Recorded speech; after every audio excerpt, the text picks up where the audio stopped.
buyag ti kang pagkuamang ko din yang kanan pabahay ni yang hatag ini nga balay ka ng plan na dako yang bulig amon kay naka-adjust kami amon kaupay nga pagkaturog maupay ng baga himyang batam kabutang ba ti kang ini nga matagang kami ni nga kanang pabahay kanang plan namon na bagan kuan namon nga namon pagtinda nga buko nag-expand pa iya nanamon nanamon baga gin-expect ba nga gutiyay lahiya pero laya kabugos pero yan nabulyom naman kami nga napalit amo nga dako yang nga bulig hamon kay kumbaga na tikang kuanin nga pabay naka tirok kami napayos namon ng balay tapos namula namon napalit na mga kuan tak mga anak nakaka-eskwela na takotera karuyag ngan dako layang nga kuanin nga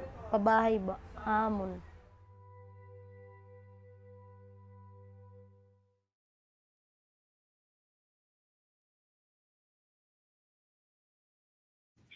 Hi, we are the BRE Trust and we would like to tell you a bit about our session on LCA analysis on the 27th of October. Constructing and operating buildings accounts for a large percentage of our environmental impact globally. According to the World Green Building Council, the construction process is estimated to produce 11% of global emissions, and the building operation accounts for almost a third of global emissions per annum. In the humanitarian context, the level and rate of construction varies wildly, with funding for shelter projects accounting for around 10% of global funding. The global impact of this action can be overlooked by shelter practitioners. In the context of the climate crisis, a focus on the environmental impact of shelter and settlement operations is more important than ever. We cannot truly claim to be meeting the do no harm principle of humanitarian action, considering the long-term environmental effect that our activities are having at a global level. Whilst there is a good level of guidance and several tools and frameworks to support decision-making related to the local environmental impact of different shelter solutions, global environmental concerns are less well addressed. Sphere Shelter Standard 7 focuses on the importance of limiting the environmental impact of shelter solutions, including methods which reduce the embodied and operational carbon of the materials selected. However, there is currently no tool or framework to support the measurement of these impacts. BRE are working with the environment community of practice to develop a tool for life cycle analysis for shelter solutions. We envisage that this will allow comparison between different shelter options and help to inform decisions on shelter materials that meet both local needs and reduce environmental impact globally. We need your help to establish the desired capability and key functions the tool should have. This session should be most useful for field practitioners, and we hope you can join us on the 27th of October at 10 AM Geneva time to learn more and get involved.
Hello colleagues, my name is Richard Evans from NRC and I'm here in Beirut, some 2 months after the blast. This is a shelter. Is it a shelter or is it something more? As we look around, this whole area has been heavily affected by the blast. Is this a settlement? Are we looking at a settlement? No. They're actually looking at a community. So our sector was given the word shelter by the humanitarian architecture. More and more, we're seeing that it's actually inappropriate. It actually has negative connotations, and it doesn't reflect our ambitions and our goals. Rather, we want to move towards the word home. In a similar vein, we want to throw away the word settlement and embrace the philosophy of community.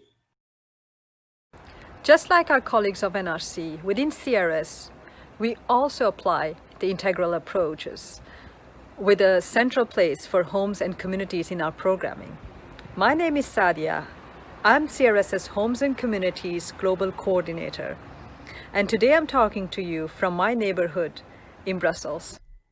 Next to shiny subsidized housing and services, you will find a humanitarian hub with services for migrants and refugees. Opposite the hub is a place where homeless persons seek refuge at night. It is clear that the local housing and services provision system shows a failure, and it does not cater to the needs of this particular population.